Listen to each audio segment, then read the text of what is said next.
Inazuma 11 1 is a pretty easy game. Once you've played it for a while, it can become quite stale. But fortunately, there's a mod that spices things up. That mod is Inazuma Souls. It adds new players to every team, as well as buff their levels, and the passing is faster. But this is not enough pain for me. I'm going to add a bunch of restrictions to make it even more harder. The two main ones being I can only field goalies and no special moves, as well as some minor ones such as no items, no fire up, and I have to be underleveled. But for a challenge as hard as this, I need a team that puts in hard tackles, a group of lads that fight for the badge, a team that isn't afraid to do anything for the win, a team that plays real football, not the special move rubbish, just pure ball.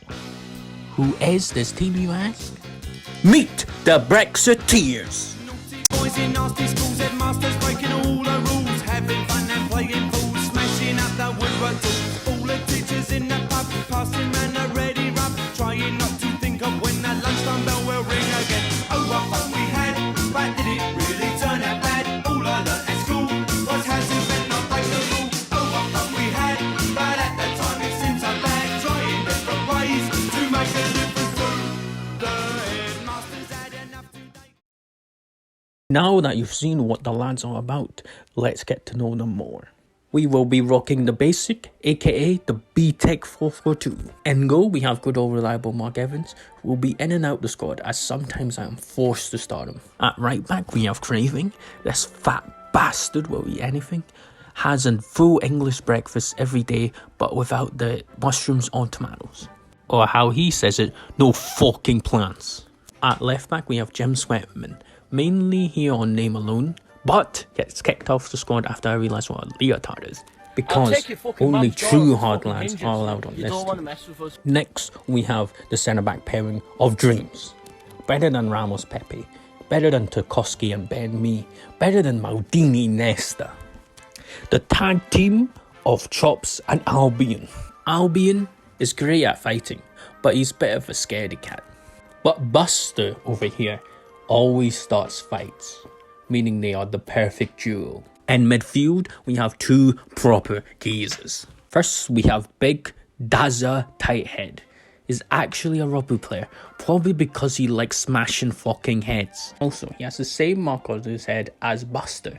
This is the sign of the infamous Inazuma Young team, who terrorized the streets of Inazuma Town. Next to him, we have big old Kim Artery. It's supposedly a school-age sumo wrestler, but his face and mostly his hairline begs to differ. On the wing, we have two crafty buggers. On the left, we have Dylan Magpie, who I'm gonna call Geordie Magpie, as I feel like they missed a joke there. On the right, we have Don Ringo, a reference to Ringo Starr of the Beatles. Next, the front two. These lads are different fucking gravy. First, we have Mick Thatcher, who seems normal until you read his bio. Applies his iron will and logical reasoning to everything he does. That's right, lads and ladettes, they reference Maggie Thatcher in Inazuma 11. To top this off, his highest stat is control. You can't write this. Next to him, we have an even more ridiculous name. Sam Witch. Need I say more? But this sandwich has some kick to him. He actually has the highest in the team. So yeah, that's the team for now. I will update you when new lads join. So with the introductions out of the way, let the challenge begin.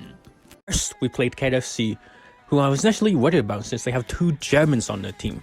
And considering we're called the Brexiteers, this matchup doesn't really end well.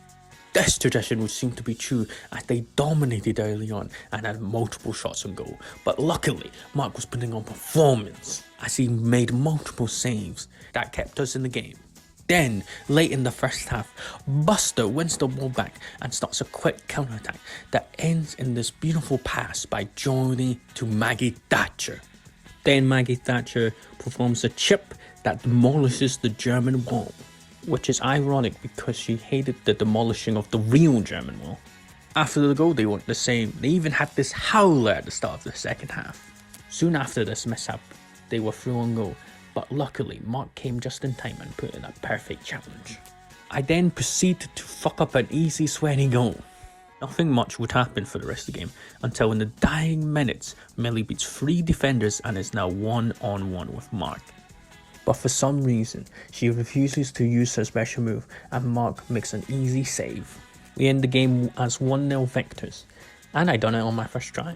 After the game, Kevin put in this clean challenge and learnt his signature move, Dragon Toe Punt. I mean, look at him. You can't tell me that he isn't just booting it and praying for the best. I mean, when learning the move, Mr. Sweet tells him to run at the ball and put some spin on it. But he does this once and never again. I'm telling you, he is just booting it. After this fraudulence, the spooky goons arrive. As the lineup for the game, Mark had to be in the goalkeeping position, and Axel and Kevin had to play, so they'll be playing the fullbacks. Now this match didn't go as planned, simply because I forgot you had to score with Kevin. Even with his complaining, I just simply ignored him. It took me a whopping 2 hours of trying to realise this, and this is only because this happened. Your caught player plays it back to his goalie, misplaces it, looks like it's going to go a goal, but somehow the goalie gets it. Then moments later, he tries to pass it back to the goalie, completely misses this time. The ball is about to go and goal, and then it bounces off, and this guy gets it. But the 2 hours would not be wasted, as during those hours, I developed a strategy that would be key for the entire run. I will walk you through this strategy while using the first goal from this match as an example. The strategy starts with this. Have it.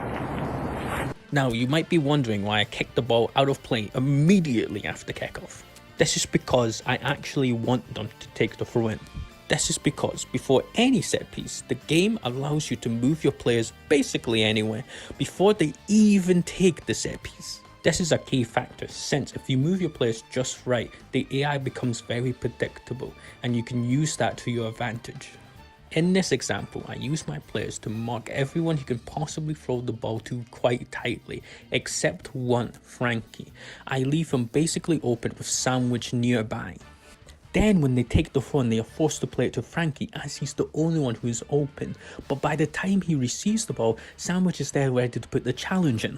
This right here is what we wanted, mainly for 2 reasons.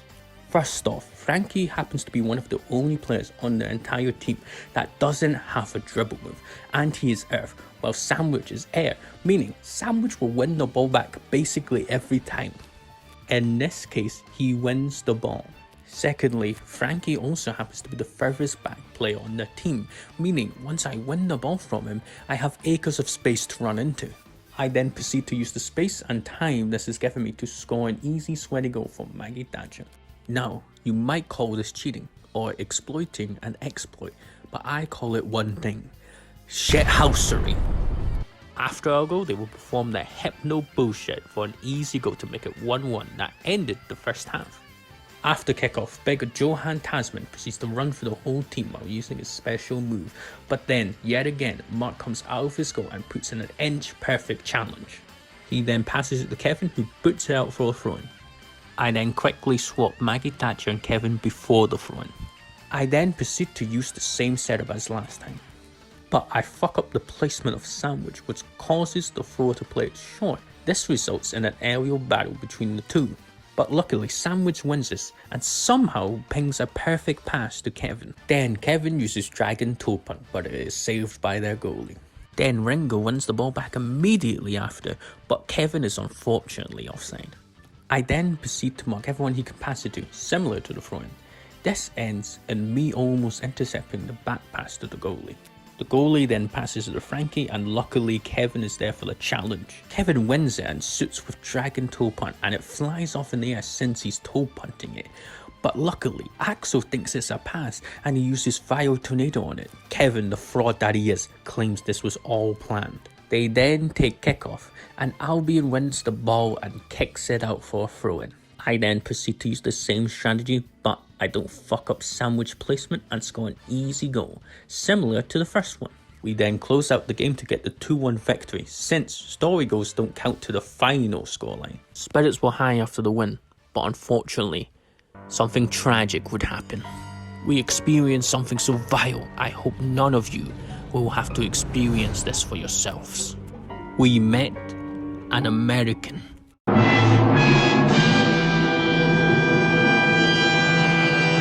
Fortunately, Jack's brother would bring us back to normality with a "Hey bruv." And like the true patriot he is, he gives him a Greg sausage roll. We then have an interesting conversation with Mr. Veteran. Then proceeds to talk about the legendary Inazuma 11, an underdog team that got to the national finals over 40 years ago. Now this is very interesting because if you consider this game came out in 2008 and go back 40 years from that day, you would end up in the 60s, and something very similar to this would happen in 1966. A similar group of underdogs would make it to their first major tournament final. We would then sign Rocky Shears, one of the only goalies that survived the connection map overhaul. He would make his debut in our next match, which was against Umbrella FC. This game was pretty easy, as we generally dominated early on, but we just couldn't find the back of the net. However, this would not matter, as conveniently this happened. We take those lands. Unfortunately for us, the rest would ruin the game as they called a penalty on this clean challenge. Cheating fucking bastards. But then big Mark fucking Hart Evans makes the save. Give this man a knighthood. Later on in the game, Sam would get fouled and we get a free kick near the opponent's box. I then proceed to bring up Big Albion, the centre half, and convert an easy goal. We ended up clenching a 2-0 victory, and I done it first try. After the match, we ended up going against a very familiar face. We would then recruit Prince Philip, mainly to make Mark's knighthood official. Rest in peace, big man. Thanks for giving me the Duke of Edinburgh to put on my CV. We would then play wild, and this match would prove to be anything but wild. Through all of the first half, I was trying to score a goal without using a Missouri drop, but once Ringo missed this setter, I knew I had to use it. Then, in the second half, I would realise something. Lion had used all of his TP. This means I can use a similar strat to the occult win, but the strategy this time would be a little bit different. Instead of getting them to take the throw in to pass it to him, I would purposely pass it to him and then just immediately tackle him. After winning the ball, I set up an easy goal for Axel to get the story goal. For the next goal, we would use the same exact strat for occult. So we kicked it out for a throw in, they played it to Lion, Sandwich wins the ball and sets up an easy assist. That's a tight head, finishes it off with a hard header. Also, that would be Sandwich's 5th assist. Call my man Sam Young Wedge. For the rest of the game, we would be playing on the back foot, but luckily our defense were playing their bloody socks off. The centre back pairing of Chops and Albion were the backbone of this. They even denied Cheetah from using his special move, which would have led to 2 clean-cut chances. Despite this heroic effort, they would find a crack in the defense late into the game and had a chance to make it 1-1. But the pure intimidation factor from Jack running towards him is enough to cause him to miss. I knew he was a good choice to put in goal. And with that, we narrowly win the first game of the football frontier. After the game, we would find out why they called Prince Philip the Duke of Edinburgh. Happy feet, one more combo. That ain't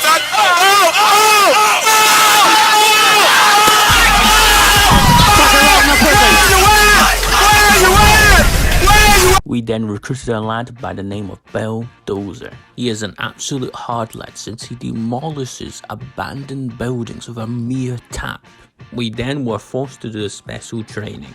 I ended up choosing the special course, as we have no use for TP since we're not using special moves, and you rarely run out of FP. Also, I would attempt to do it all in one run, meaning if I got to the match, I couldn't just save scum. The rooms and the battles were piss easy, as we whizzed through them mostly every time. But the match at the end was quite difficult compared to them. This would take many tries and attempts, and this is the attempt that I won the match. For the first goal, I use a little bit of shithousery. I intentionally give away a free kick. I do this by purposely playing Prince Philip, who's offside. I then proceed to mark every player he can play to, similar to the throw-in strategy. I then proceed to bring up eg.Axel tight head and place him in between the goalie and the free kick taker. There's a reason why I do this, but I feel like it's better to show what happens first, then explain it.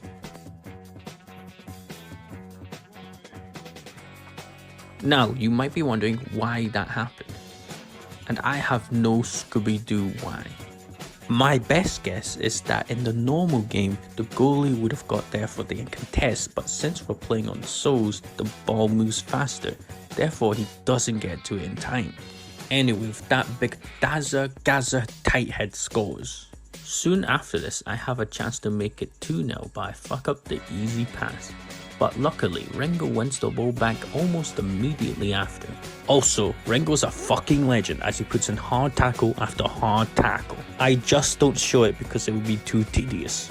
Anyway, he then proceeds to play it to eg.Axel, who squares it in for sandwich. He then hammers the ball into the back of the net using his fucking noggin. And just like that, it's 2-0 to the brexiteers. After the falling kickoff, eg.Axel wins the ball and passes it to Sandwich, who then proceeds to absolutely thunder cunt it into the back of the net. This gives my man Sandwich a quick brace. Then Cheetah would get his revenge on Chops and Albion from the previous game and breaks through both of them. I try to bring out Bulldozer to stop him, but I am too late. But luckily, he somehow misses it.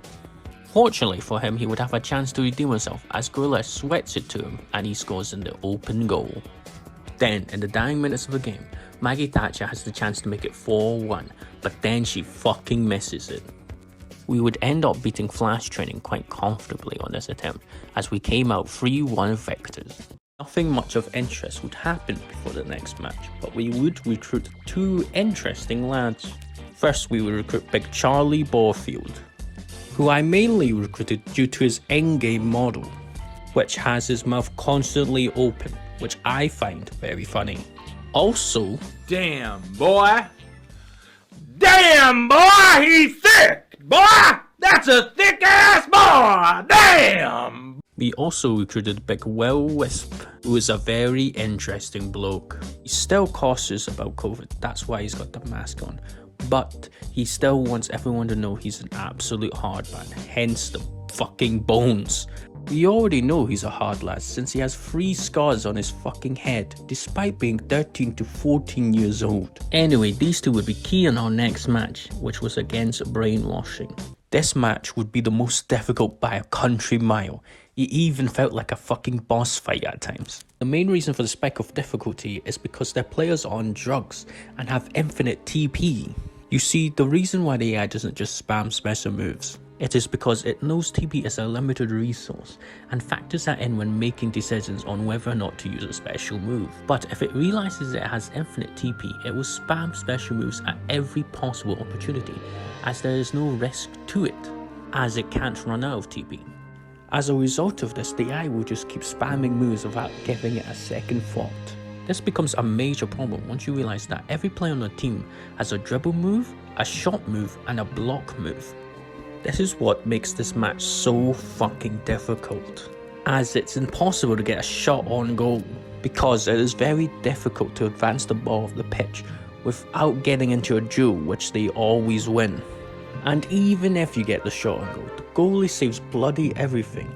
Even when he's out of possession, no matter how close you are, he just fucking saves it.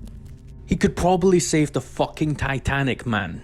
Also, it's very hard to get the ball back from them, as they can spam special moves and run through the entire team at will. And if you somehow intercept the pass, which is very hard to do in Souls since the ball is faster, remember, you need to pass it straight away, as if you don't, they will come and tag you very quickly after.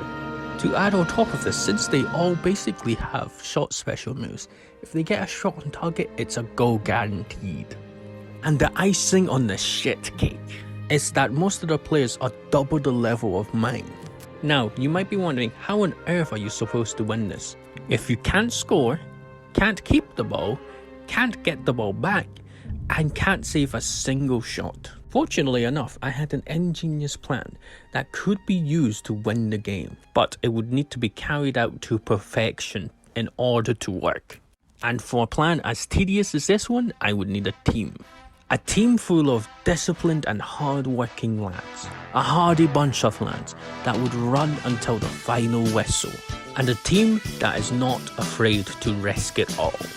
Luckily, I already have that very team. You should already know their names by now. They are the Brexiteers. What's up, bitches? It's me, Martin flipping Tyler here. And it's me, Big Alan Bastard Smith, baby. And we are here on this fine day to commentate on this match between the mighty Brexiteers and the druggies of Brainwashing. Let's hope this is a cracker of a match, Martin. And it's live. They play it to Buster, to Dozer, to Magpie. I tell you, the Brexiteers are playing beautiful football. Oh no, it seems they have fucked it up, Martin, and now the druggies are on the attack. Indeed, they are Alan, and they are attacking as vicious as their addictions to hard drugs.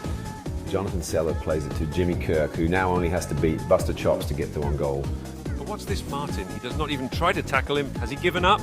Surely this is a goal now, despite Axel's best efforts. There's no way he stops this drug-up bastard from scoring. But what is this, Martin? How has this Silver the Hedgehog-looking plum pulled that off? I have not a donkey's on how he did that, Alan, but I do know there's no way the Brexiteers are scoring. You can say that again, Martin.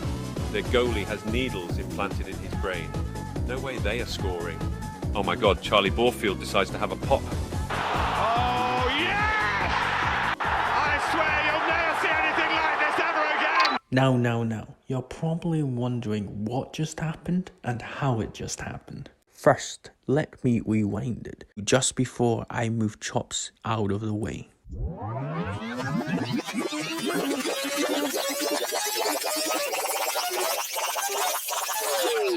Now, you're probably wondering why I moved Buster purposely out the way. There is one key reason for this. The reason being, I actually want them to go into the box. You see, while allowing them into my box, I gain access to a very powerful game mechanic. You see, the developers of this game find it very unfair. You could, in theory, use a dribble move on the goalie. Therefore, they have made it impossible to use a dribble move on the goalkeeper. And they have also massively ramped up their form, so they are basically guaranteed to win the ball. Now, you might find that all fine and dandy, but it is extremely risky to do this strategy in the first place, as you have to perfectly time when you move the goalie. If you bring them out too early, you will tackle them outside the box, losing all the buffs, and they will use a special move to go past you and score in the open goal. On the other hand, if you time it too late, they will get the shot off before you are able to tackle, and we all know how this ends. Luckily, there are ways to make this less dangerous. First is to force them wide, as they somehow miss around about 40% of their shots from there. Even if they have a wide open goal, they somehow miss it. Second is to tackle them near the box with outfield players.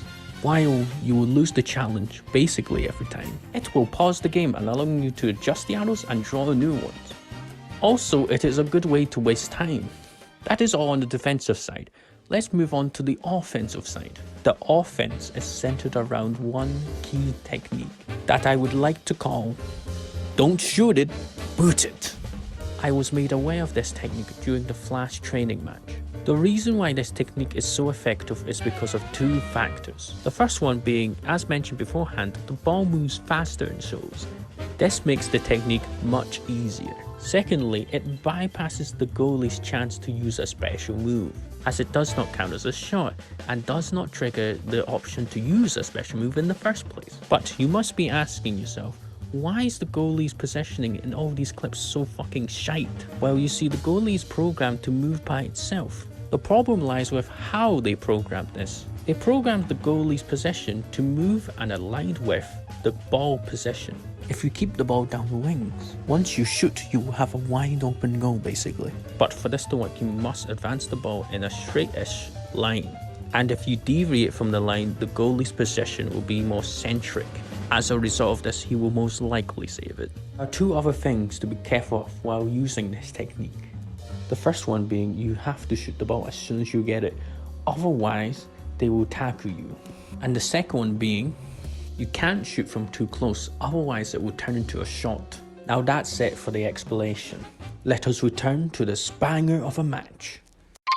Wow, thank you Zknow for explaining all of that, and big up yourself for finding all that out. Yeah, big up yourself, you big brain bastard.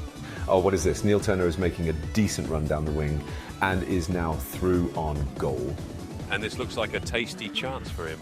He looking dangerous. Oh my days, Alan, did you see that? He purposely stopped in the middle of his run to make sure Axel tackled him outside the box. Truly marvellous. Oh, that clever bugger Martin, surely he must score now. He gets by Axel easily and shoots towards the open goal. OMG, Martin, that fucker has somehow missed. Is he fucking blind? The brexiteers are defending for their lives, Alan. Indeed, they are, Martin, especially that Axel Blaze kid. He may not be a true brexiteer, but he is playing like one. Just on blink of half-time now. Can Maxim Millennium make it 1-1? Oof, saved by the bell, Martin. Here comes Infinity Beyond, who is in on goal. Ha! They probably called him that because he can see infinity and beyond with how many drugs he's on. Haha, good one, Alan. Anyways, can the brexiteers make something of this counter-attack? It looks like Big Borfield is in a prime position to score. Yes, again. That's astonishing. It's absolutely world class. I tell you what, Martin, Jimmy Kirk has been fucking shite, man. Oh, I tell you what, Alan, this druggie is getting hammered in more ways than one. Yet again, the useless twat lost the ball. Another great pass to Borfield from Magpie. I must say, Geordie Magpie and Charlie Borfield have a wonderful understanding of one another. I know, Martin, they have a special little man, big man connection. Anyway, Alan, Borfield fucking strikes the ball. 3 of the best. He's made them pay, and that completes a wonderful hat-trick. And that's the full-time whistle. And the brexiteers have put on a masterclass of a performance. That's it from me and Alan. See you nutters next time. And after hours of attempts, we finally won it. We bet the druggies of brainwashing. But more importantly, we unlocked a very special formation. The divine, the perfect 4-4-2. Hey there, Zknow here. Thanks for watching. Please like and subscribe, please. This took me like a really long time to do. Also, as you can tell, I'm pretty new to this whole thing. So if you have any advice, any tips, that would be very welcome. The next video will be about 2 to 3 weeks from now, probably. Until next time, peace.